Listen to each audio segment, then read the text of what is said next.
Gum ഗണപതിയേ നമഃ. യാ ദേവി സർവഭൂതേഷു ശാന്തിരൂപേണ സംസ്ഥിതാ. നമസ്തസ്യൈ നമസ്തസ്യൈ നമസ്തസ്യൈ നമോ നമഃ. നമസ്കാരം. കണ്ണൂർ വിഷൻ ജ്യോതിഷത്തിലേക്ക് ഏവർക്കും സ്വാഗതം. നമ്മുടെ പുതിയ അധ്യായം ആരംഭിക്കുകയാണ്. പരിപാടിയിലേക്ക് വിളിക്കാൻ ആഗ്രഹിക്കുന്നവർ ആരെങ്കിലും ഉണ്ടെങ്കിൽ അവർ ഡേറ്റും സമയവും കൃത്യമായിട്ട് എടുത്ത് വയ്ക്കുക. പിന്നെ മറ്റൊരു കാര്യം, എന്താണ് അറിയേണ്ട വിഷയം എന്നുള്ളത് പ്രത്യേകം പറയുക. വിശദമായ പരിശോധനയൊന്നും ഇവിടെ നടക്കില്ല. അതൊക്കെ താല്പര്യമുള്ളവർ നേരിട്ട് ബന്ധപ്പെടണം. ഇവിടെ ഒരു ചെറിയ മട്ടിലിങ്ങനെ പറഞ്ഞങ്ങ് പോകുന്നു എന്നല്ലാതെ അങ്ങനെ കൃത്യമായ പഠനം നടത്തിയിട്ടൊന്നും പറയാനുള്ള സമയമോ സാഹചര്യമോ ഈ ലൈവ് പ്രോഗ്രാമിലില്ല എന്നുള്ള കാര്യം ഏവരും മനസ്സിലാക്കുക. പ്രത്യേകിച്ചിട്ടും കുറേ ആളുകൾ പുതിയതായിട്ടുണ്ടല്ലോ, അവരോടും കൂടിയാണ് പറയുന്നത്. പ്രേക്ഷകർ വർദ്ധിച്ചുകൊണ്ടിരിക്കുന്ന ഒരു പ്രോഗ്രാമാണിത്.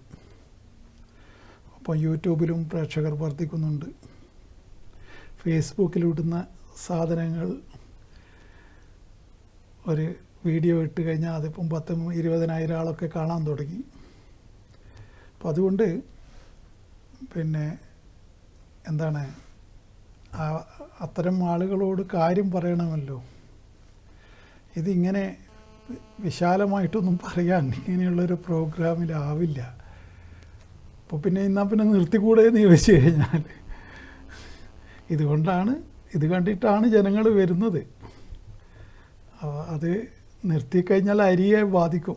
ചാക്കരി വാങ്ങിക്കണമല്ലോ.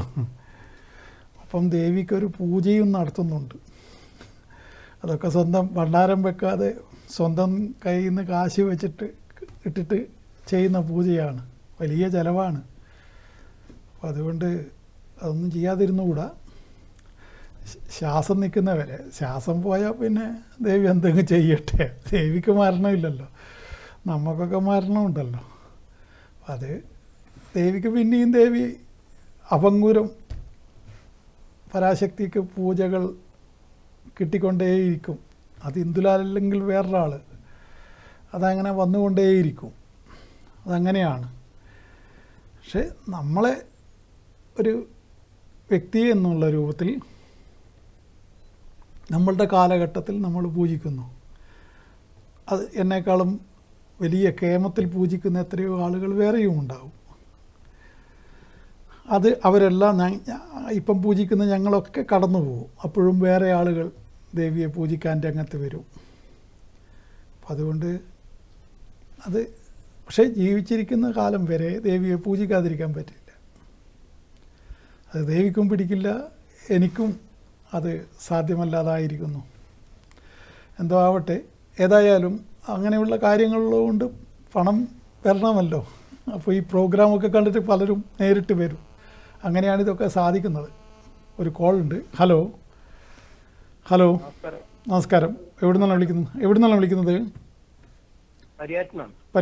പറയൂ, ഡേറ്റ് പറഞ്ഞോളൂ. 5/2/93.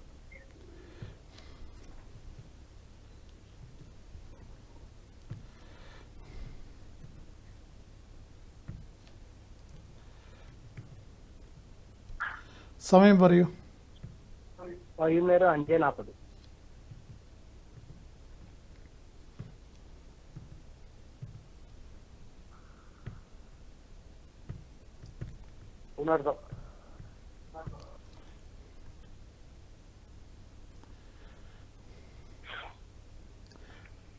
ആരുടേതാണ്? എന്താണ് അറിയേണ്ട വിഷയം? ഞാൻ US-ലുള്ളത്. അവിടുന്ന് PhD ഇവിടുന്ന് ജോലി ചെയ്തുകൊണ്ടിരിക്കണം അങ്ങനെ പോയതാണ്. അപ്പോൾ നല്ല മെച്ചപ്പെട്ട ജോലിക്ക് വേണ്ടി അവിടെ പോയി PhD ഇക്കണോമിക്സിലെടുത്തു. നല്ലൊരു ജോലി ഇതുവരെ ആയില്ല. ശരി. ഇപ്പം നടക്കുന്നത് വ്യാഴാപഹാരമാണ്. ഇനിയും 27-11 മാസം വരെ ഉണ്ട്. അതിനുള്ളിൽ എന്തായാലും നല്ല നിലയിലായി വരേണ്ടതാണ്. ബുധദശയിൽ വ്യാഴാപഹാരം സ്വാഭാവികമായിട്ടും ഉയർന്നു വരണം എന്നുള്ളതാണ് ഇവിടെ കാണുന്നത്. ഇവരെ കർമ്മഭാവം 10ാം ഭാവം കുറച്ച് വീക്കായിട്ട് അത് കർമ്മഭാവം വീക്കാണെന്നും അതിന് പരിഹാരം ചെയ്യണമെന്നൊക്കെ ഞാൻ പണ്ടേ പറഞ്ഞതല്ലേ. കർമ്മഭാവം വീക്കാണെന്നും കർമ്മപതിയായ ചൊവ്വ 12ൽ നിൽക്കുകയാണെന്നും അതിന് ആ ദോഷമുണ്ടെന്നും അതിന് പരിഹാരം ചെയ്യണമെന്നൊക്കെ ഞാൻ പണ്ടേ പറഞ്ഞതല്ലേ. പിന്നെ ഇത് ആവർത്തിച്ചിട്ട് കാര്യമില്ലല്ലോ. അതുകൊണ്ട് ഞാൻ പിന്നെ എനിക്കും മടുപ്പടിച്ചു. അതുകൊണ്ടാണ് ഞാൻ പിന്നെ പറയാത്തത്. ഞാൻ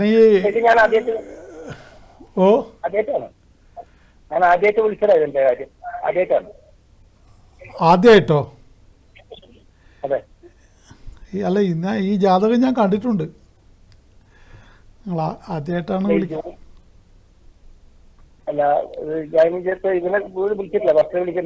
ഓ അതെയാ. അല്ല, ഈ പറയുന്ന ഇനി ആദ്യമായിട്ട് വിളിക്കുന്നത് ശരി. അങ്ങനെയാണെങ്കിൽ ഈ പറയുന്ന കർമ്മപതിയായ ചൊവ്വ 12ൽ മറഞ്ഞു നിൽക്കുന്നത് കർമ്മ വിഷയത്തിലുള്ള ദോഷത്തെ കാണിക്കുന്നുണ്ട്. പക്ഷേ സമയത്തിൻ്റെ ആനുകൂല്യം പരിപൂർണമായിട്ടുള്ളത് കൊണ്ട് ഈ ബുധൻ്റെ ദശയിൽ വ്യാഴാപഹാരം ഇപ്പം നടക്കുന്നത് കൊണ്ട് തീർച്ചയായിട്ടും പോസിറ്റീവായ ചില ഫലങ്ങൾ നമുക്ക് പ്രതീക്ഷിക്കാമെന്നാണ് ഞാൻ പറയുന്നത്. ഇതിപ്പോ പറയുന്ന കാര്യം കല്യാണം കഴിച്ചു, ഭാര്യക്ക് നല്ല വിദ്യാഭ്യാസവും ജോലിയും കാര്യങ്ങളൊക്കെ ഉണ്ടാവും. പിന്നെ ഭാവിയിൽ ഒരു കോംപ്ലക്സിലേക്ക് പോയി കളയോ? അല്ല, അതാ ഞാൻ പറഞ്ഞത്. ദാമ്പത്യ ജീവിതം ഇത് ഞാൻ കണ്ട ജാതകം തന്നെയാണ്. നിങ്ങളെന്തോ മാറ്റി പറയുന്നതാണ്. എന്നെ നിങ്ങൾക്കൊന്നും ചെയ്യാൻ പറ്റില്ല.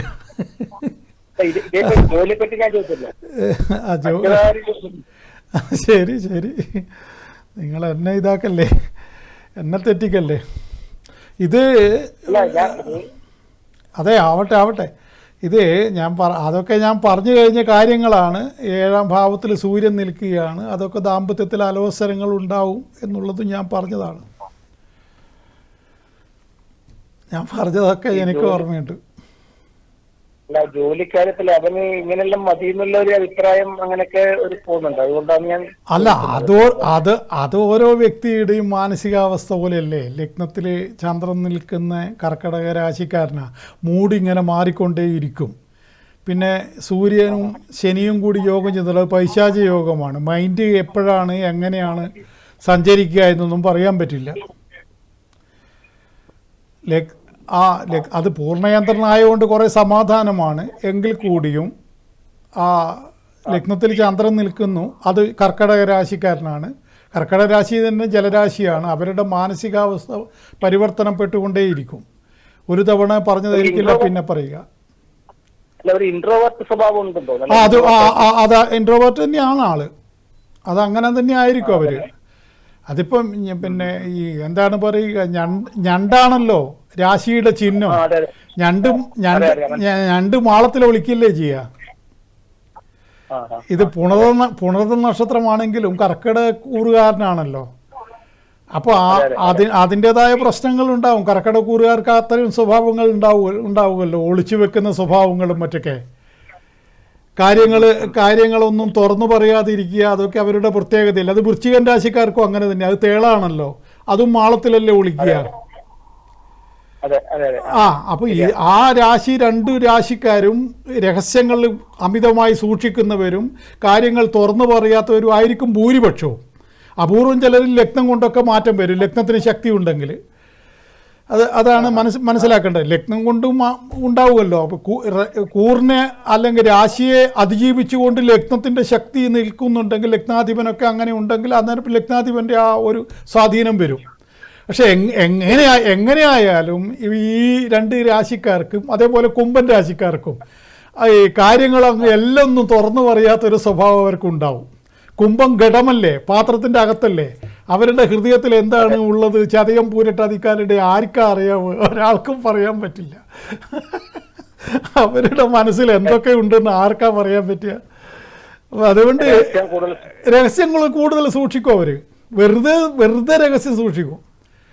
നമ്മളൊക്കെ ഒന്നും സൂക്ഷിക്കാത്ത സ്വഭാവക്കാരനായതുകൊണ്ട് ഒരുപാട് വിഷമങ്ങൾ സംഭവിച്ചിട്ടുണ്ട്. ഒന്നും സൂക്ഷിക്കാൻ അറിയില്ല. അപ്പോൾ അത് ഒരുപാട് സ്വഭാവമാണ്, അത് ലഗ്നം സ്വാധീനിക്കുന്നതാണ്. അപ്പോൾ ലഗ്നം സ്വാധീനിക്കുന്ന ഈ 3 രാശിക്കാർക്ക് രഹസ്യം കൂടുതലായിരിക്കും. അവർ ഇൻട്രോവേർട്ട്, ഭൂരിപക്ഷവും ഇൻട്രോവേർട്ട് തന്നെ ആയിരിക്കും. എല്ലാവരും ഇൻട്രോവേർട്ട് ആവണമെന്നില്ല. എക്സ്ട്രോവേർട്ടുകളും അതേ രാശിയിൽ തന്നെ എത്രയോ കണ്ടിട്ടുണ്ട്. അതൊന്നും അങ്ങനെ പറയാൻ പറ്റില്ല. പക്ഷെ മൊത്തത്തിൽ ഈ രഹസ്യ സ്വഭാവം അവർക്കുണ്ടാവും, അനാവശ്യമായ അതുണ്ടാവും എന്ന് പറയുന്നുണ്ട്. ഇപ്പൊ ഇവൻ നല്ല സ്കോളറായിരുന്നു, പഠിത്തത്തിലൊക്കെ നല്ല ഉഷാറായിരുന്നു. പക്ഷെ എന്നാൽ ഈ ജോലിയിൽ ഒരു ഇന്റർവ്യൂവിലൊന്നും അത്ര ഒരു ഫേസിങ് ചെയ്യാൻ അത്ര ഒരു കാണുന്നില്ല. അത് കഴിവ് എന്തോ ഒരു അത് കലിയുഗ രാശിയിൽ ജനിച്ചു കഴിഞ്ഞാൽ അങ്ങനെയാണ്. കലിയുഗ രാശിക്ക് അതിൻ്റെതായ പരിമിതിയുണ്ട്. അതൊന്നും മനസ്സിലായില്ല. എങ്ങനെ കലിയുഗ രാശിക്കാരനാണ് നിങ്ങളുടെ മകൻ. അപ്പോൾ കൃതയുഗ രാശി, ദ്വാപരയുഗ രാശി, അങ്ങനെ ഒരുപാട് രാശികളുണ്ട്. ഇത് കലിയുഗ രാശിക്കാരനാണ്. അങ്ങനെ അങ്ങനെ വന്ന് അവരുടെ പ്രത്യേകതകളുണ്ട്. അത് ജ്യോതിഷത്തിലെ രഹസ്യ സംഭവങ്ങളാണ്. അതൊന്നും അങ്ങനെ എല്ലാം ഒന്നും ഞങ്ങൾ പറയില്ല. വേറെ വെച്ചാലേ ഇപ്പം എങ്ങനെ ഭാര്യക്ക്, എന്റെ ഭാര്യ നല്ല വിദ്യാഭ്യാസമാണ്, നല്ല ജോലിയിലുണ്ടായി, ഇപ്പൊ അവിടെ നല്ല മുന്നോട്ട് പോകുന്നു. അപ്പൊ ഇവള് ഇങ്ങനെയൊക്കെ കുറച്ച് ഇവനായിട്ട് കുറച്ച് പറഞ്ഞുകൊണ്ടിരിക്കുമ്പോൾ ഇങ്ങനെയൊക്കെ പോരെ എന്നുള്ള രീതിയിലൊരു സംസാരം വരുന്നുണ്ട് പോലും. അതുകൊണ്ടാണ് ഞാൻ അതെ, ദാമ്പത്യത്തിൽ അലോസരം വരാനും ദാമ്പത്യ ജീവിതം 2 കല്യാണത്തിനും യോഗമുള്ള ജാതകമാണെന്ന് ഞാനിത് പണ്ടേ പറഞ്ഞതാണ്. എന്നെ സംബന്ധിച്ചിടത്തോളം എനിക്കൊന്നും മറന്നു പോവില്ല, ഞാൻ അങ്ങനെയാണ്. അതുകൊണ്ട് ഈ 7ാം ഭാവത്തിൽ സൂര്യൻ നിൽക്കുകയാണ്, അത് ശനിയോഗം ചെയ്ത് നിൽക്കുകയാണ്. പിന്നെ മയം വളർന്നു വരുന്തോറും ഭാര്യയ്ക്ക് മയം കുറയും എന്നുള്ള ബലമുണ്ട്. അതൊക്കെ നിങ്ങൾക്ക് എന്താണ് ഞാൻ പറയുന്നതെന്നൊക്കെ നിങ്ങൾക്ക് കാലങ്ങൾ മുമ്പോട്ട് പോകുമ്പോൾ നിങ്ങളെ ബോധ്യപ്പെടുത്തും ദൈവം. നല്ലൊരു ഏകദേശം ഒരു 20-19 നല്ല രീതിയിൽ 10-20 ആവാൻ പാടില്ലല്ലോ, കുറെ താഴ്ന്നു പോകാൻ പാടില്ലല്ലോ. അതാണ് പ്രശ്നമുള്ളത്. അല്ല, അങ്ങനെയൊന്നും ആയി പോവില്ല. അതിമാനുഷികമൊക്കെയുള്ള ജാതകമാണ്. അങ്ങനെ ജീവിതം മൊത്തം തൊലഞ്ഞു പോകുന്നതൊന്നും കാണുന്നില്ല. പിന്നെ ശുക്രനൊക്കെ ബലമുണ്ട്. എന്തായാലും നിങ്ങളുടെ മകൻ അങ്ങനെ ഒന്നുമല്ലാതായി പോവുക, അതൊന്നും അങ്ങനെയൊന്നും ചിന്തിച്ചിട്ട് തലമുണ്ടാക്കണ്ടായില്ല. ഇങ്ങനെ ചില നെഗറ്റീവും പോസിറ്റീവും ഉള്ള ജാതകമാണ്. ഒരു കട്ടക്ക് മാത്രം നിൽക്കില്ല ഈ ജാതകം. അത് അത് ഇന്നത്തെ തലമുറക്ക് തന്നെ ഈ ജൻസിക്കാർക്ക് അത് കുറവല്ലേ. ശരിയാണ്. അത് പിന്നെ അത് നിങ്ങളും ഞാനൊക്കെ പിന്നെ അഡ്ജസ്റ്റ് ചെയ്ത പോലെ, അല്ലെങ്കിൽ നമ്മളൊക്കെ ഇതുള്ള ദാമ്പത്യ ജീവിതം പോലും നല്ലല്ലോ ഇപ്പോഴുള്ള പുതിയ ചെറുപ്പക്കാരുടെ ദാമ്പത്യം. അത് അവരുടെ വളരെ ഇതായിപ്പോയില്ലേ, മാറ്റം വന്നില്ല. അത് ലോകത്തിൻ്റെ മാറ്റമല്ലേ, അതിനിപ്പോൾ എന്ത് ചെയ്യാൻ പറ്റും? അതെ, അത്ര തന്നെ സൗകര്യങ്ങൾ കൂടി, അല്ലാതെ അങ്ങോട്ട് ഇതായില്ലേ. എല്ലാം ഇൻസ്റ്റയിലും മറ്റൊക്കെ അല്ലേ. മനുഷ്യൻ ഓരോരോ മാളത്തിൽ ഒളിച്ചിട്ട് ആരുമായിട്ട് ബന്ധമില്ല, മനുഷ്യരുമായിട്ടൊന്നും സംസാരിക്കണ്ട ഒരുത്തനും, എന്നിട്ട് ഇതിങ്ങനെ കുത്തി കളിക്കല്ലേ. ഒന്നുമില്ല. എന്തൊക്കെയാണ് നാട്ടിൽ നടക്കുന്നത് കേൾക്കുന്നില്ലേ? ആരോട് പറയാനാണ്? അതുകൊണ്ട് ഒന്നും എല്ലാം എന്തോന്നായി മാറുകയാണ് ലോകം മൊത്തം. അത് ആർക്കും അത് ഞാനൊക്കെ ശരിക്കും മനസ്സിലാക്കുന്നുണ്ട്. ഓക്കെ, ഏതായാലും നിങ്ങളുടെ മകൻ നന്നായി വരട്ടെ, പ്രാർത്ഥിക്കാം. ഓക്കെ. അപ്പോൾ ഞാൻ പറഞ്ഞത് പിന്നെ നമ്മളന്ന് പറഞ്ഞ ധനുരാശിൻ്റെ പ്രശ്നം പറയണമല്ലോ. ധനുരാശിക്കാർക്ക് ഇന്ന് തീർക്കുമെന്ന് ഞാൻ പറഞ്ഞത്, അത് തീർക്കാതെ പോയില്ല. അപ്പോൾ ധനുരാശിക്കാർക്ക് 7ാം ഭാവത്തിലാണ് വ്യാഴം സഞ്ചരിക്കുന്നത്. അപ്പോൾ 7ാം ഭാവത്തിൽ വ്യാഴം സഞ്ചരിക്കുന്ന സമയത്ത് വിവാഹ സംബന്ധമായിട്ട് ഏറ്റവും അനുകൂലമായ ഒരു സംഗതിയായിട്ട് പറയുന്നു. ഈ എന്താണ്, വിവാഹത്തിന് ശ്രമിക്കുന്നവർക്ക്, അതാണായിക്കോട്ടെ പെണ്ണായിക്കോട്ടെ, ഏറ്റവും അനുകൂലമായ സമയമാണ്. പുരാടം, പിന്നെ മൂലം, അതേപോലെ ഉത്രാടത്തിൻ്റെ കാൽഭാഗം, ഇതാണ് ധനുരാശി. അവർക്ക് അതൊരു പിന്നെ യാത്ര സ്ഥാനവും കൂടിയാണ് 7-ാം ഭാവം. 7ഉം 11നെയും കൊണ്ടാണ് യാത്രയെ ചിന്തിക്കുക. അപ്പോൾ 7-ാം ഭാവത്തിൽ വ്യാഴം പിന്നെ അല്ല ആ 7 ഞാൻ പറഞ്ഞത് തെറ്റി. 7 അഷ്ടമത്തിലാണ്, എനിക്ക് പിഴച്ചു പോയി. അഷ്ടമത്തിലാണ് വ്യാഴം അവർക്ക് സഞ്ചരിക്കുന്നത്. നേരെ വിപരീതമാണ് ഫലം. അപ്പോൾ ഞാൻ പിന്നെ എന്താണ് എനിക്ക് പെട്ടെന്ന് അതാണ് ആ ശ്രദ്ധക്കുറവ് കൊണ്ട് എന്തും അബദ്ധവും വരും. അപ്പോൾ ഇത് അത്രമാത്രം ശ്രദ്ധിച്ച് പറയേണ്ട കാര്യമാണ്. ചിലപ്പോൾ ചെറിയ ശ്രദ്ധ അങ്ങോട്ടും ഇങ്ങോട്ടും വിട്ടുപോയി കഴിഞ്ഞാൽ നമ്മൾ പറയുന്നത് പിഴച്ചു പോകും. അഷ്ടമത്തിലാണ് വ്യാഴം സഞ്ചരിക്കുന്നത്. അഷ്ടമത്തിൽ വ്യാഴം സഞ്ചരിക്കുന്ന സമയത്ത് വളരെയേറെ ശ്രദ്ധിക്കണമെന്നാണ് പറയുന്നത്. നേരെ വിപരീതമാണ് ഞാൻ പറഞ്ഞു പോയത്. അപ്പോൾ അത് മകരം രാശിക്കാരുടെ ഫലമാണ്. ധനുരാശിക്കാർക്ക് അഷ്ടമത്തിലാണ് വ്യാഴം. ഹൃദ്രോഗമുള്ളവരൊക്കെ വളരെ സൂക്ഷിക്കേണ്ട സമയമാണ്. ഹൃദയ സംബന്ധമായ അസുഖങ്ങൾ ഇത് വളരെ ഗൗരവത്തിൽ തന്നെ മനസ്സിലാക്കണം നിങ്ങൾ ഓരോരുത്തരും. ഈ അഷ്ടമത്തിലെ വ്യാഴത്തിന് അങ്ങനെ ഒരു ദോഷമുണ്ട്. അതുകൊണ്ട് തന്നെ ഹൃദ്രോഗത്തിന് മരുന്ന് കഴിക്കുന്നവർ അതിന് അക്കാര്യത്തിലൊന്നും അനാസ്ഥ കാണിക്കരുത്. വ്യായാമമൊക്കെ കൃത്യമായിട്ട് ചെയ്യണം. ഒരു കോൾ ഉണ്ട്, ശേഷം ഇതിലേക്ക് വരാം. ഹലോ. ഹലോ, എവിടെ നിന്നാണ് വിളിക്കുന്നത്? വേങ്ങാട് കൂത്തുപറമ്പ്. മൂര്യാട് അല്ലല്ല, വേങ്ങാട് കൂത്തുപറമ്പ് വേങ്ങാട്. ശരി, ശരി, പറയൂ, ഡേറ്റ് പറയൂ. 3/4/1978.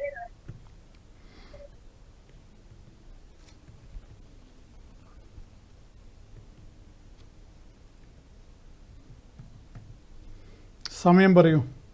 സമയം പകല് 11:20. ആരുടേതാണെന്നും പറയൂ. എന്റെ തന്നെയാണ്. പകല് 11:20 അല്ലേ? എന്താണ് അറിയേണ്ട വിഷയം? ഒരു വീടിന് വേണ്ടിട്ടേന് ആ കഷ്ടപ്പെടുന്നു. കുറെ കൊല്ലങ്ങളായി, ഒന്നും നടക്കുന്നില്ല, എല്ലാം തടസ്സങ്ങളും. അതെ, അത് അഷ്ടമാധിപനായ ശനിയുടെ ദശയാണ് നടക്കുന്നത്. സ്വാഭാവികമായിട്ടും ഈ സമയത്ത് പല തടസ്സങ്ങളും വരും. എങ്കിൽ കൂടിയും ഇപ്പോൾ നടക്കുന്ന ശുക്രാപഹാരം, ആ ശുക്രാപഹാരം നമുക്ക് അനുകൂലമാണ്. അത് 28-12 മാസം വരെയുണ്ട്. അതിനുള്ളിൽ ഭവനം നിർമ്മിക്കുക തന്നെ ചെയ്യും. ഈ 4-ാം ഭാവത്തിൽ നിൽക്കുന്ന സർപ്പത്തിൻ്റെ ദോഷവുമുണ്ട്. ഭാവത്തിൽ സർപ്പം നിൽക്കുന്നതും 4-ാം ഭാവം കൊണ്ടാണ്. അമ്മയെ ചിന്തിക്കുക, അമ്മയുമായിട്ടുള്ള ബന്ധം ചിലപ്പോൾ അത്ര സുഖകരമാവില്ല. അതേപോലെ വീട് നിർമ്മാണത്തിന് തടസ്സം വരും. പാമ്പല്ലേ അവിടെ നിൽക്കുന്നത്, ചുറ്റിക്കളിക്കുക, ഓരോ കാര്യത്തിനും തടസ്സം വരിക. സ്ഥലം നമ്മളെ പേരിൽ സ്ഥലം വരുമ്പോഴേക്ക് അതിൻ്റെ മുകളിൽ വേറെ ചൊറ വരിക. അങ്ങനെയൊക്കെയുള്ള പ്രശ്നങ്ങളൊക്കെ ഈ 4-ാം ഭാവത്തിൽ സർപ്പം നിൽക്കുന്നതുകൊണ്ട്. സർപ്പം ഒരിക്കലും നേരെ പോകില്ലല്ലോ, അതിങ്ങനെ വളഞ്ഞും പൊളഞ്ഞും ആണല്ലോ. അപ്പോൾ ആ ഒരു അത് നിങ്ങളുടെ ഈ കാര്യത്തിൽ ഉണ്ടാവും. അപ്പോൾ പക്ഷേ എങ്കിൽ കൂടിയും ഇപ്പോൾ ഈ ശുക്രൻ എന്തായാലും നിങ്ങൾ സഹായിക്കുമെന്നാണ് ഞാൻ കാണുന്നത്.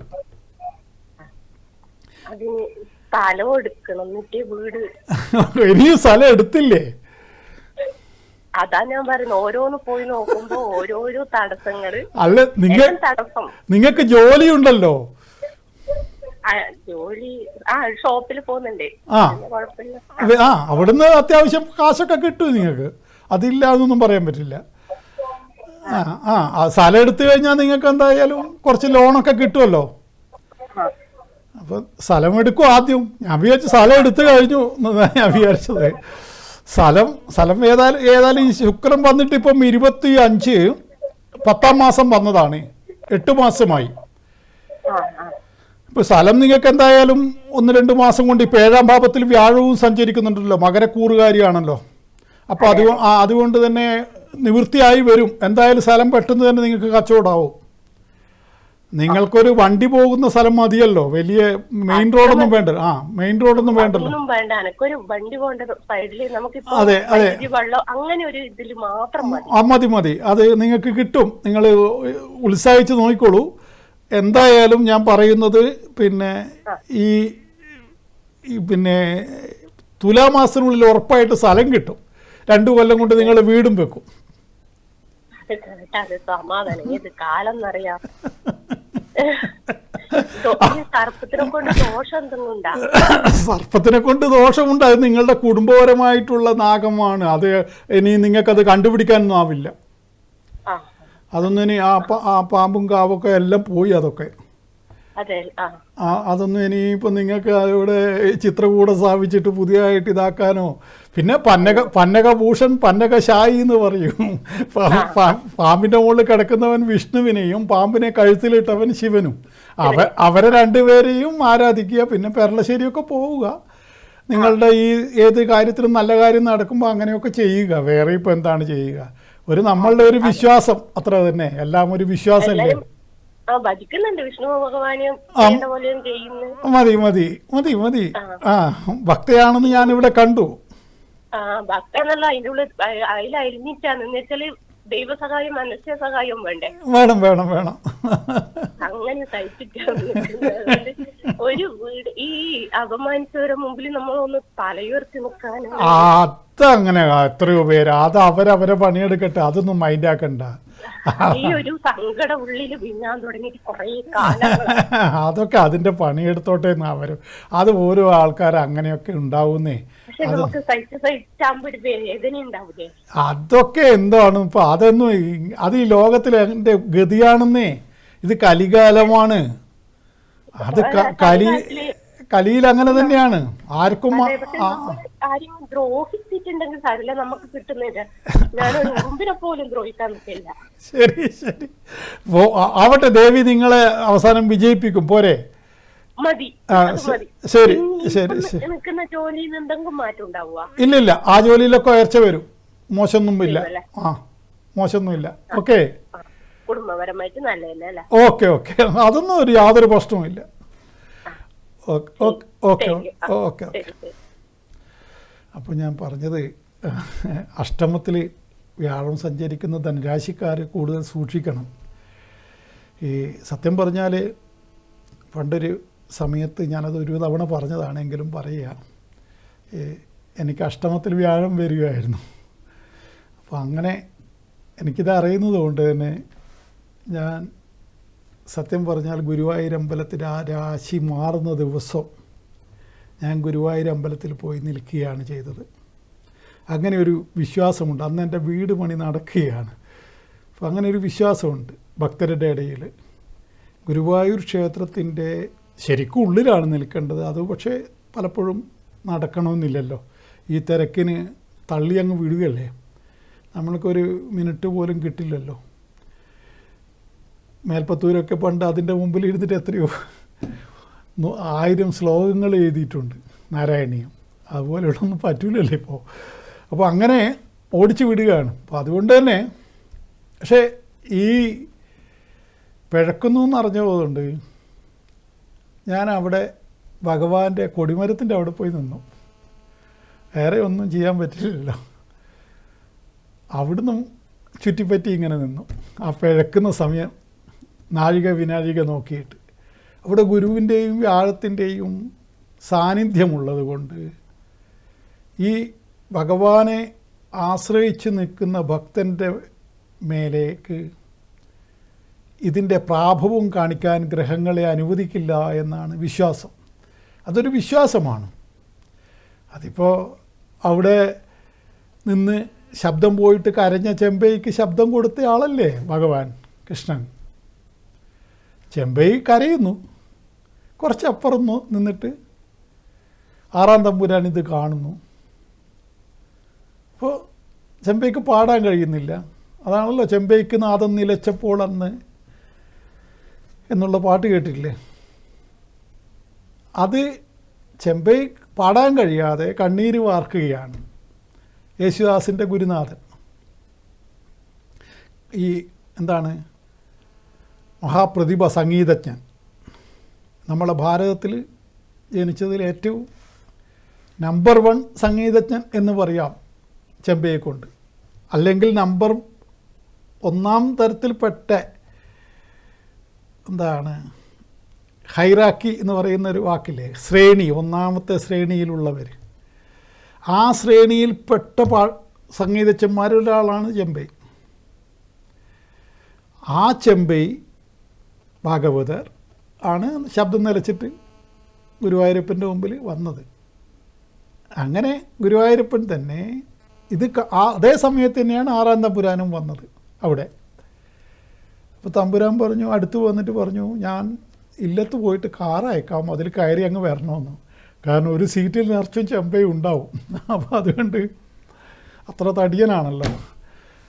അങ്ങനെ ചെമ്പൈക്ക് കൂട്ടാൻ വേണ്ടി 32 കിലോമീറ്റർ ദൂരത്ത് നിന്ന് തമ്പുരാൻ കാർ അയച്ചു.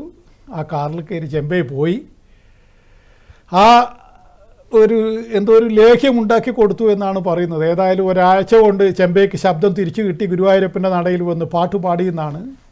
അതൊക്കെ വലിയ ഒരുപാട് പഴക്കമുള്ള കഥയൊന്നുമല്ല. 60 കൊല്ലത്തിന് ഇപ്പുറമുള്ള കഥകളാണ് പറയുന്നത്. ഒരുപാട് പഴക്കമുള്ള കഥയൊന്നുമല്ല ഇത്. അപ്പം അതുകൊണ്ട് ഭഗവാന്റെ മുമ്പിൽ ഞാൻ പോയി നിന്ന കഥയാണ് ഞാൻ പറയുന്നത്. അപ്പോൾ അത് 10-24 കൊല്ലം മുമ്പെയാണ്. അപ്പോൾ അതുകൊണ്ട് ഞാൻ പറയുന്നത്, ഈ വ്യാഴം പിഴച്ച അഷ്ടമത്തിലുള്ളവർ ഗുരുവായൂർ ദർശിക്കുന്നത് നല്ലതാണ്, പാൽപ്പായസം കഴിപ്പിക്കുന്നത് നല്ലതാണ്. ഇനി നിങ്ങളെ ഇഷ്ടം പോലെ. ഞാൻ പറയേണ്ട പറഞ്ഞു. ഒരു കോൾ ഉണ്ട്. ഹലോ, ഹലോ, എവിടെ നിന്നാണ് വിളിക്കുന്നത്? വിളിക്കുന്നത്. ചക്കരക്കല്ല്. പറയൂ, ഡേറ്റ് പറഞ്ഞോളൂ. 1992 മെയ് 17. സമയം രാവിലെ 7:50.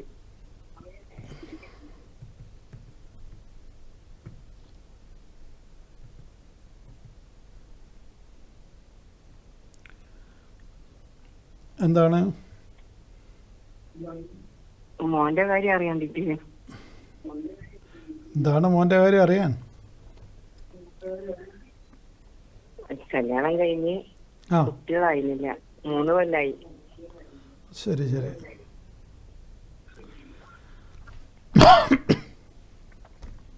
വ്യാഴത്തിന് അഷ്ടമാധിപത്യ ദോഷമുണ്ട്.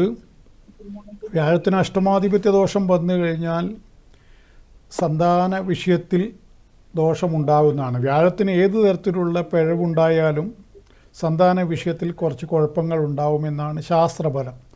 അതുകൊണ്ട് തന്നെ അത് പക്ഷേ ഒരാളെ ജാതകം വെച്ച് മാത്രം ആ വിഷയം നമുക്ക് പറയാനാവില്ല. നിങ്ങൾ രണ്ടുപേരുടെയും ജാതകവും എടുത്തിട്ട് നേരിട്ട് വന്ന് കണ്ടാൽ അതിനെക്കുറിച്ച് പറയാൻ സാധിക്കും. കാരണം ഇവിടെ 10-ാം ഭാവത്തിൽ ശനി ബലവാനായി കർമ്മസ്ഥാനത്ത് കർമ്മപതി, കർമ്മത്തിൻ്റെ കാരകനായ ശനിയാണ് കർമ്മത്തിൻ്റെ കാരകൻ. അപ്പോൾ ആ കർമ്മകാരകനായ ശനി ബലവാനായി നിൽക്കുന്നു. അതുകൊണ്ട് ഇവന് നല്ല ജോലിയും ധനവും ഉണ്ടാവുമെന്നുള്ള ബലമുണ്ട്. അപ്പോൾ ഈ ഒരു സന്താന വിഷയത്തിലൊരു താഴ്ച വരാൻ പാടില്ല. അപ്പോൾ അതിനെ എന്താണ് രണ്ടുപേരുടെയും ജാതകം കൊണ്ട് വന്നാൽ നമുക്കതിനെക്കുറിച്ചൊക്കെ സംസാരിക്കാം. കാരണം ഇപ്പം ഉയർച്ചയുടെ കാലഘട്ടം തന്നെയാണ്. അത് 2041 വരെ ഉണ്ട്. അതാണ് ശമ്പളം കയറിക്കൊണ്ടേയിരിക്കുന്നത്. അതൊക്കെ പറയുന്നുണ്ടല്ലോ നിങ്ങളോട്. അമ്മയായിട്ട് നല്ല അടുപ്പില്ലേ? ശമ്പളമൊക്കെ കയറുന്നത് നിങ്ങളോട് പറയുന്നില്ലേ? അത് തന്നെ, ശമ്പളമൊക്കെ കയറും. ഇനിയും കയറി വരാനുണ്ട്.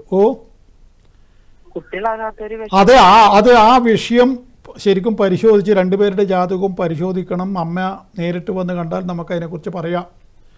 ഞാൻ എന്തെങ്കിലും കാണാതെ അങ്ങനെ പറയില്ലല്ലോ വെറുതെ. ഒരു ഭാഗത്തിങ്ങനെ ഐശ്വര്യം വരുന്നു, അതിന് മറുഭാഗത്തിങ്ങനെ ഒരു തകർച്ച വരാൻ പാടില്ല. അതിപ്പം തന്നെ ഉണ്ടാവുന്നതാണ് രണ്ടു കൂട്ടർക്കും നല്ലത്. വന്നിട്ട് കാണും. ശരി, ഓക്കെ.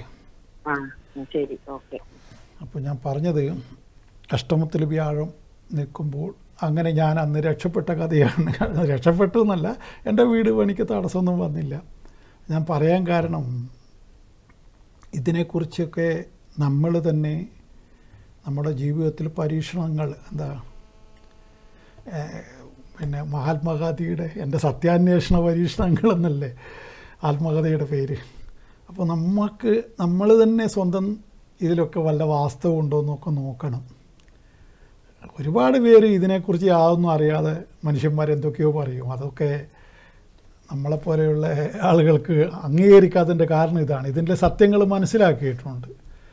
അത് പിന്നെ അത് അറിയാതെ ഒരുത്തനും അത് മനസ്സിലാവില്ലല്ലോ ഒരിക്കലും. അതുകൊണ്ട് തന്നെ ആരോട് തർക്കിക്കാനും പോകാറില്ല. ഒന്നും പിന്നെ ആരെങ്കിലും എന്തെങ്കിലുമൊക്കെ ഫേസ്ബുക്കിലൊക്കെ എന്തെങ്കിലും പറഞ്ഞാൽ അതുപോലും ഇപ്പം മൈൻഡാക്കാറില്ല. കാരണം നമുക്കറിയാം അത് സത്യമാണെന്ന്. പിന്നെ നമ്മളെന്തിനാ അതിനെ ബ്ലോക്ക് ചെയ്യാൻ പോകുന്നത്?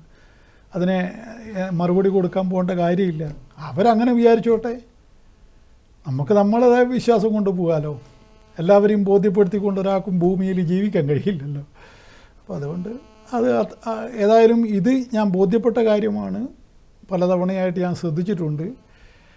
പിന്നെ ദോഷം അനുഭവങ്ങൾ സംഭവിച്ച സമയത്ത് അഷ്ടമത്തിൽ വ്യാഴമായിരുന്നു സഞ്ചരിച്ചിരുന്നത് എന്ന് സ്വയം മനസ്സിലാക്കിയിട്ടുണ്ട്. അതുകൊണ്ട് അഷ്ടമത്തിൽ വ്യാഴം സഞ്ചരിക്കുന്നവർ കൂടുതൽ ശ്രദ്ധിക്കുക. ഈ മൂലം, പൂരാടം, ഉത്രാടത്തിൻ്റെ കാൽഭാഗക്കാരാണ് ഇപ്പം അഷ്ടമത്തിൽ വ്യാഴം സഞ്ചരിക്കുന്നവരെന്ന് തിരിച്ചറിയുക. വാഹനമൊക്കെ ശ്രദ്ധിച്ച് മാത്രം കൈകാര്യം ചെയ്യുക. പെട്ടെന്ന് മനസ്സിന് എന്തെങ്കിലും പ്രയാസം വരുന്ന അനുഭവങ്ങളും അവർക്ക് ഉണ്ടായെന്ന് വരും. അതും വളരെ കരുതിയിരിക്കണം. പിന്നെ പണം കടം കൊടുക്കാൻ പാടില്ല, പണം തിരിച്ച് കിട്ടില്ല. അത് കൊടുക്കുന്നുണ്ടെങ്കിൽ ഗാന്ധി കണക്കിൽ എഴുതിയിട്ട് കൊടുത്താൽ മതി. ഗാന്ധി കണക്കിൻ്റെ കഥ ഞാൻ പറഞ്ഞിട്ടുണ്ടല്ലോ, അങ്ങനെ കൊടുക്കാം. അല്ലാതെ തിരിച്ച് കിട്ടുമെന്ന് വെച്ചിട്ട് കൊടുക്കരുത്, അത് ശത്രുതയ്ക്ക് കാരണമാവും. അതുകൊണ്ടാണ് പറയുന്നത്. ഇനി മകരൻ രാശിക്കാരുടെ ഫലമാണ്. പിന്നെ ഉത്രാടം മുക്കാൽ ഭാഗം, തിരുവോണം അവിട്ടം അവരുടെ ഫലമാണ്. അവർക്ക് 7ാം ഭാവത്തിലാണ് സഞ്ചരിക്കുന്നത്. എല്ലാ ഐശ്വര്യങ്ങളും അവർക്ക് പ്രതീക്ഷിക്കാം എന്നുള്ള കാര്യത്തിൽ യാതൊരു സംശയവുമില്ല. അവരെ കൊണ്ടാണ് ഞാൻ നേരത്തെ പറഞ്ഞ കല്യാണക്കാര്യം നടക്കും. ആലോചന, യാത്ര പോകാൻ ഉദ്ദേശിക്കുന്നവർക്ക് അത് നടന്നു കിട്ടും എന്നൊക്കെ പറഞ്ഞ് തെറ്റിപ്പറഞ്ഞു പോയത് അതാണ്. അതുകൊണ്ട് മകരൻ കൂറുകാർക്കാണ് ഈ 7ാം ഭാവത്തിൽ ധനപരമായ മുന്നേറ്റവും കച്ചവടത്തിലൊക്കെ ഒരു അഭിവൃദ്ധിയൊക്കെ ഉണ്ടാകും കച്ചവടക്കാർക്ക്. അത് നിങ്ങൾ തന്നെ ഇപ്പം ഈ കഴിഞ്ഞ 30 ദിവസം കൊണ്ട് നിങ്ങൾക്ക് തന്നെ മനസ്സിലായിട്ടുണ്ടാവും എന്ന് ഞാൻ വിചാരിക്കുന്നു. കച്ചവടക്കാരെങ്കിലും എൻ്റെ ഈ പരിപാടി കാണുന്നുണ്ടെങ്കിൽ അവരാലോചിച്ച് നോക്കൂ.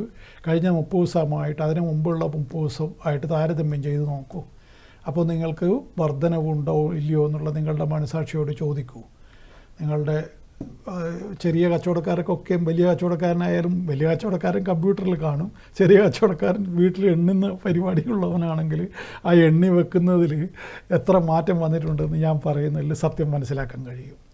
അതുകൊണ്ട് അതങ്ങനെ ശ്രദ്ധിക്കുക. ഏതായാലും അവർക്ക് ഐശ്വര്യമാണ് ഈ ഒരു വർഷം, അടുത്ത മെയ് വരെയുള്ള കാലഘട്ടം.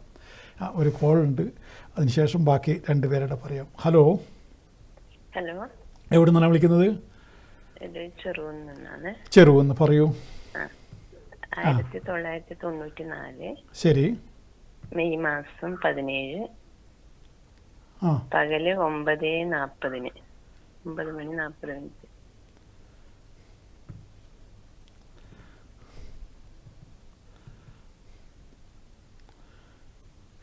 പൂയ നക്ഷത്രം. എന്താണ് അറിയേണ്ട വിഷയം? ജോലിന്റെ ഒന്നും ആയിട്ടില്ല. അതാണ്. ജോലി ആയിട്ടില്ല അല്ലേ?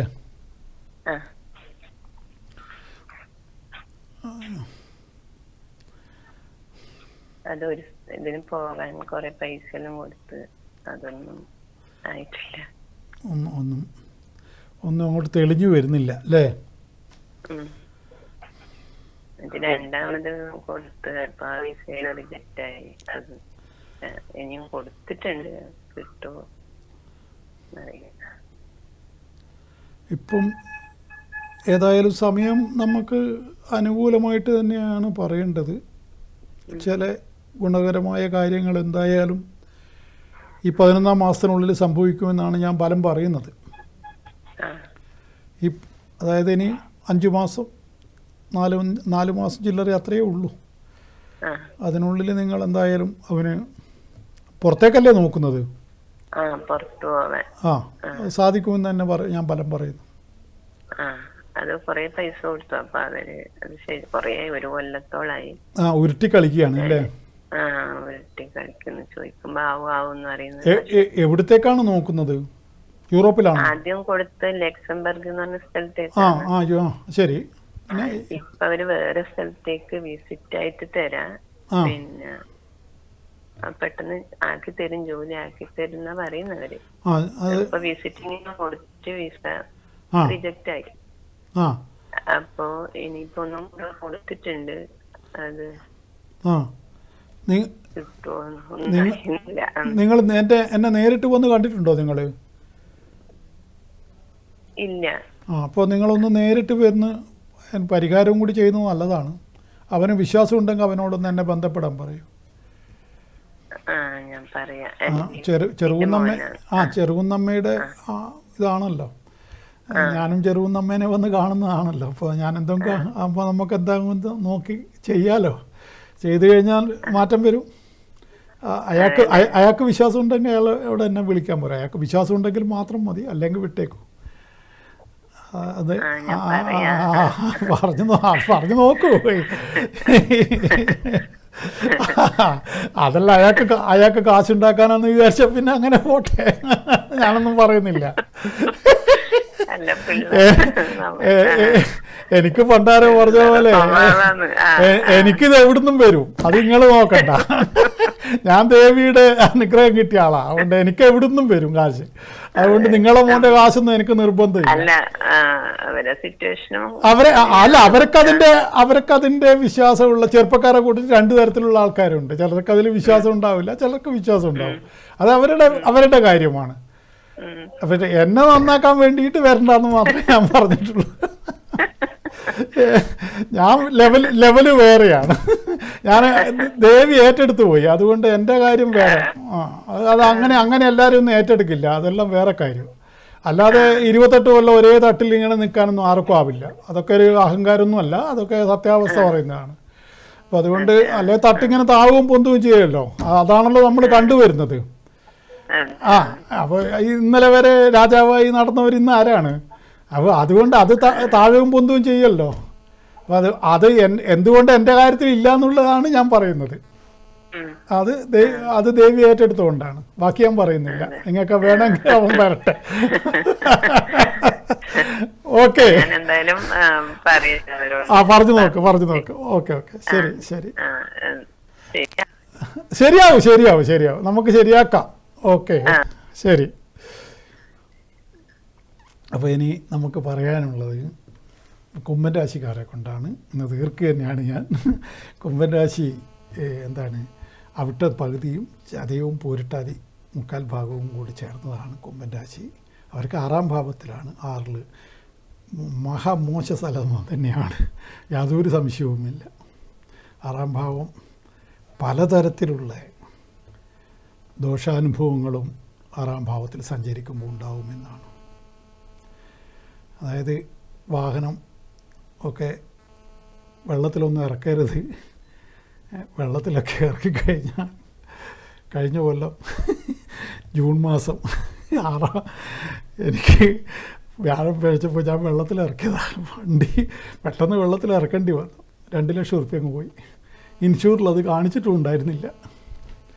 ഇൻഷൂറിൽ അത് കാണിച്ചില്ല. വണ്ടി അങ്ങനെ അതൊരു വേറൊരു അതിൻ്റെ അകത്ത് കാണിക്കാനുണ്ട് ഇൻഷൂറിൽ.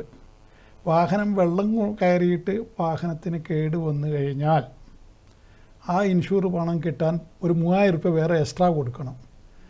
ഞാനത് ശ്രദ്ധിച്ചില്ല. അങ്ങനെ എൻ്റെ 2 ലക്ഷം പോയി.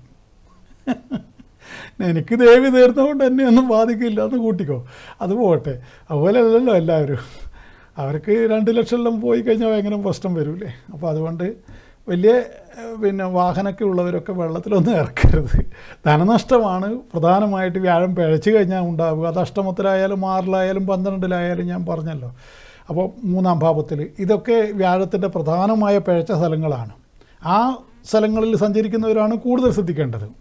അപ്പോൾ 6ാം ഭാവത്തിൽ സഞ്ചരിക്കുമ്പം അതേപോലെ ശത്രുക്കളുടെ വർധനവുണ്ടാവുക, ശത്രുക്കളെ കൊണ്ട് ഉപദ്രവം ഉണ്ടാവുക, വെറുതെ ദ്രോഹിക്കുക ശത്രുക്കൾ, അങ്ങനെ ഉള്ള അനുഭവങ്ങളൊക്കെ വരും. പിന്നെ കുടുംബ ബന്ധങ്ങളിൽ വിള്ളൽ വരിക, അതൊക്കെ എന്താണ് പറയുക, ധനത്തിൽ പലർക്കും ധനത്തിൽ ഭയങ്കരമായ, ഞാൻ പറയുന്ന പോലെ ദേവി ഏറ്റെടുത്തത് അതുകൊണ്ട് കാശിങ്ങനെ വരുമെന്ന് പറയാൻ എല്ലാവർക്കും കഴിയില്ലല്ലോ. അങ്ങനെ ദേവി ഏറ്റെടുത്തവരൊന്നുമല്ലല്ലോ. അപ്പോൾ അതുകൊണ്ട് അങ്ങനെയുള്ള ആളുകൾക്കൊക്കെ ഈ പ്രശ്നങ്ങൾ അഭിമുഖീകരിക്കേണ്ടി വരും. ഉറപ്പായിട്ടും. അപ്പോൾ ഈ 6-ാം ഭാവത്തിൽ സഞ്ചരിക്കുന്ന ഇവർ കൂടുതൽ ശ്രദ്ധിക്കുക. പിന്നെ ഈ ഇനി പറയാനുള്ള പൂരട്ടാതി, കാൽഭാഗം, ഉത്രട്ടാതി, രേവതി, മീനൻ രാശിക്കാർ അവർക്ക് 5-ാം ഭാവത്തിലാണ്. അത് ഇഷ്ടപ്പെട്ട ഭാവമാണ്, ത്രികോണ ഭാവമാണ്. 5, 9 ഞാൻ പറഞ്ഞല്ലോ, 5-ാം ഭാവത്തിൽ 9-ാം ഭാവത്തിലൊക്കെ സഞ്ചരിക്കുന്ന സമയത്ത് 2-ലൊക്കെ സഞ്ചരിക്കുമ്പം നല്ല നല്ല അനുഭവങ്ങൾ വരുന്ന ഒരു വർഷത്തിനുള്ളിൽ അവർക്ക് പ്രതീക്ഷിക്കാം. സന്താനങ്ങളുടെ ഐശ്വര്യവും അവർക്ക് കണ്ട് സന്തോഷിക്കാനിടവരും എന്നാണ് പറയുന്നത്. അത് 5-ാം ഭാവത്തിൽ ജാതകത്തിൽ കാരകഗ്രഹം കാരകഭാവത്തിൽ നിൽക്കുന്നത് സന്താനങ്ങളെ വിഷയത്തിൽ ദോഷമാണെങ്കിലും ചാരവശാലുള്ള സഞ്ചാരത്തിൽ അത് ബാധകമല്ല. അപ്പോൾ മക്കൾക്ക് സാധാരണഗതിയിൽ ഇന്നത്തെ കാലത്ത് 1-2 മക്കളല്ലേ ഉണ്ടാവും. അവർക്ക് നല്ല അഭിവൃദ്ധി വരുമ്പോൾ രക്ഷിതാക്കൾ സന്തോഷിക്കുമല്ലോ, സ്വാഭാവികമല്ലേ. അങ്ങനെ ഉള്ള ഫലങ്ങൾ അവർക്ക് ഉണ്ടായേക്കാം. ഒപ്പം സാമ്പത്തികമായിട്ടുള്ള ഇത് അതുപോലെ ഈ തൊഴിലിൽ പ്രമോഷൻ എന്നുള്ളൊരു ഫലവും കൂടി ഇത്തരം സമയത്ത് കണ്ടുവരുന്നു. ജോലിയിലും മറ്റൊക്കെ അത് നല്ല ഫലങ്ങളും ദോഷഫലങ്ങളിലും നമ്മൾ ശ്രദ്ധിക്കേണ്ട വിഷയം എന്താണ്? നല്ല സഞ്ചാരം, നല്ല തരത്തിൽ ഗ്രഹങ്ങൾ നമ്മളുടെ ജാതകത്തിൽ സഞ്ചരിക്കുമ്പോൾ അല്ലെങ്കിൽ ചാരവശാലുള്ള സഞ്ചാരം കൊണ്ട് ആ സമയത്ത് നമ്മളുടെ ജാതകത്തിൽ നല്ല ദശയും അപഹാരവുമൊക്കെ നടക്കുന്നു. ഒപ്പം നമ്മളെ ഈ പറയുന്ന ഗ്രഹങ്ങൾ അനുകൂല ഭാവത്തിൽ സഞ്ചരിക്കുന്നു. തീർച്ചയായിട്ടും ആ സമയത്ത് ചില നല്ല അനുഭവങ്ങൾ അവർക്കുണ്ടാവുക തന്നെ ചെയ്യും. അത് ശ്രദ്ധിച്ച് നമ്മൾ കാര്യങ്ങളെ വാച്ച് ചെയ്ത് കഴിഞ്ഞാൽ നമുക്ക് തന്നെ തിരിച്ചറിയാൻ കഴിയും എന്താണ് ആ മാറ്റം എന്നുള്ളത്. പക്ഷെ ഇങ്ങനെ വാച്ച് ചെയ്യുന്നവർ എനിക്കിത് എൻ്റെ തൊഴിലായതുകൊണ്ട് ഞാനത് കൃത്യമായിട്ട് വാച്ച് ചെയ്യുന്നു.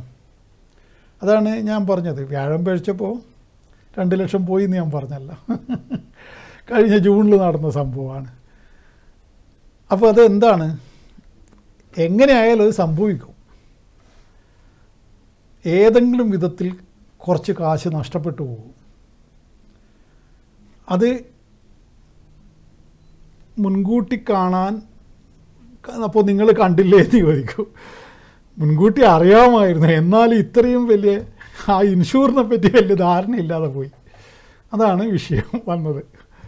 മുൻകൂട്ടി അറിയാം കാശ് പലതരത്തിൽ പോകുന്നുള്ളത്, പക്ഷേ ഇൻഷൂറുള്ള വണ്ടിയാണെന്ന് ഓർത്തു പോയി. അതവിടെയാണ് ചതി വന്നത്.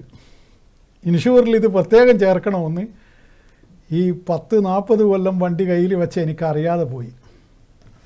അതാണ് പല അറിവുകളും നമുക്ക് പൂർണ്ണമല്ല. ഇപ്പോൾ ഞാനിതെന്തിനാണ് നിങ്ങളോട് പറയുന്നതെന്ന് പറഞ്ഞാൽ, നിങ്ങൾ 100 കണക്കിന് ആളുകൾ എൻ്റെ ഈ വണ്ടിയുടെ കൈവശം വെക്കുന്ന ആളുകൾക്ക് ഈ അറിവ് ഉണ്ടാവണമെന്നില്ല. അപ്പോൾ അത് ഇപ്പോൾ ചെറിയ വണ്ടിയാണെങ്കിൽ 1000 രൂപയുടെ ഇത് മാത്രമേ കൂടുതൽ വരുള്ളൂ. വെള്ളത്തിൽ ഇറക്കിക്കഴിഞ്ഞാൽ, അതുപോലെ ഫ്ലഡ് വന്നിട്ട് മുങ്ങിപ്പോയാലും അത് തന്നെയാണ് ഫലം.